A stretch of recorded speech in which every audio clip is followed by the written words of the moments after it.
रोहित की दीदी समीक्षा की शादी अर्पित से हुई थी। रोहित 20 साल का था, जो कि अपना पूरा दिन मोबाइल पर ही निकालता था। कभी पबजी खेलता तो कभी यूट्यूब चलाता। एक दिन अर्पित और समीक्षा के मम्मी पापा से मिलने आते हैं और देखते हैं कि रोहित मोबाइल से हटने को तैयार ही नहीं है। अरे रोहित, तुम्हारी तो आईआईटी की परीक्षा है ना, तुम तैयारी नहीं कर रहे हो परीक्षा की? वो सब तो मोबाइल पर ही हो जाएगा। ये देखिए, ये है गूगल, इससे जो भी पूछो वो सब बता देता है। तो आखिर कागज क्यों बर्बाद करूं? अरे पर तुम इन प्रश्नों की तैयारी बिना लिखोगे कैसे? उसमें क्या है, ये देखिए नोटपैड, बिल्कुल कॉपी जैसा है, इसी पर कर लूंगा। हम जब तुम्हारी उम्र के थे तब हम दोस्त मिलकर प्रश्न हल किया करते थे। उससे हमारी हैंडराइटिंग की भी प्रैक्टिस हो जाती थी और समय का भी अंदाजा लग जाता था। और फिर साथ में हम एक दूसरे की मदद भी कर देते थे अगर कोई अटक जाए तो। आपका जमाना अलग था जीजा जी, अभी जमाना फास्ट और स्मार्ट हो गया है। जमाना क्या, अब तो फोन भी स्मार्ट हो गया है। समय के साथ बदलना पड़ता है जीजा जी। अब बस भी कीजिए, आप हर चीज को लेक्चर में बदल देते हैं। रोहित अच्छा कर लेता है परीक्षा में। इतने में अर्पित के सास ससुर जी आ जाते हैं हॉल में और अर्पित इस बारे में बात नहीं करता। हालांकि अर्पित को लगता तो है कि पूरी तरह मोबाइल पर लगे रहना सही नहीं है, पर वो इस बात को और नहीं छेड़ता। ऐसे ही 2 दिन निकल जाते हैं। समीक्षा, मुझे काम से फोन आया था, मुझे वापस काम पर लौटना पड़ेगा। पर हमें आए हुए तो 2 ही दिन हुए हैं, अभी चले गए तो माँ और पापा को अच्छा नहीं लगेगा ना। अच्छा ठीक है, तुम रुक जाओ, मैं काम खत्म करके फिर लौट आऊंगा। एक काम कीजिए ना, परसों रोहित भी परीक्षा के लिए निकलेगा, आप उसी के साथ निकल जाना। दोनों वैसे भी बात नहीं करते, साथ में जाएंगे तो हो सकता है आप लोग आपस में बातचीत भी करने लग जाओ। ठीक है, मैं काम को 2 दिन टाल सकता हूँ। उसी रात जब सब खाना खाने बैठे थे तो अर्पित अपने जाने की खबर बाकी लोगों को बताता है। मुझे काम के लिए वापस जाना होगा। अरे बेटा, पर अभी तो तुम आए हो, इतनी जल्दी चले जाओगे? नहीं माँ जी, समीक्षा यहीं रहेगी और मैं जल्दी काम खत्म करके वापस आ जाऊंगा।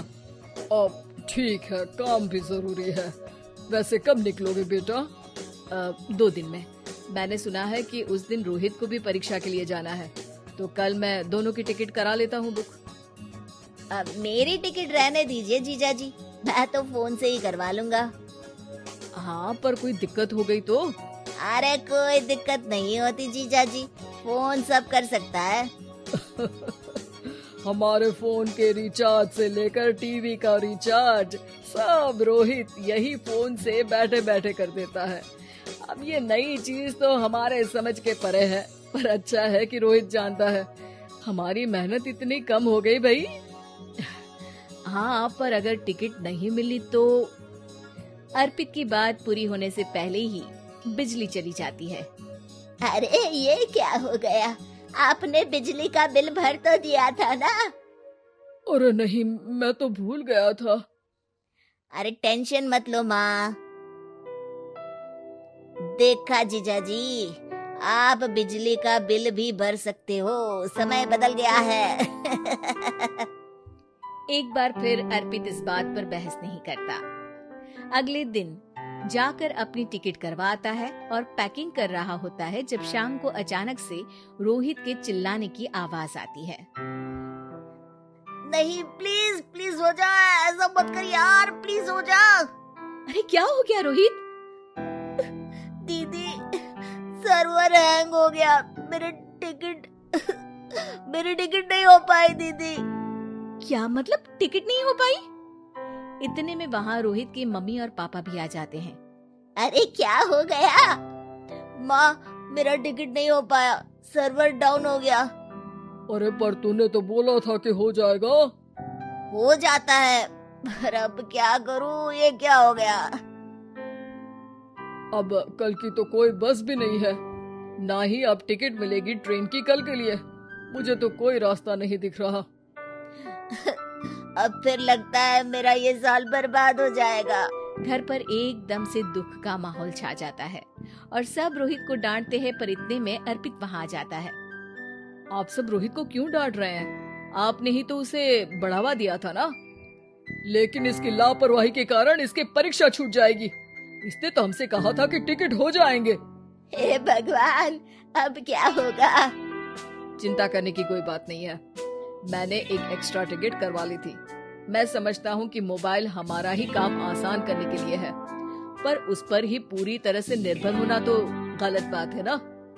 रोहित टिकट को देखकर बहुत खुश हो जाता है और जोर से जाकर अपने जीजाजी के गले लग जाता है।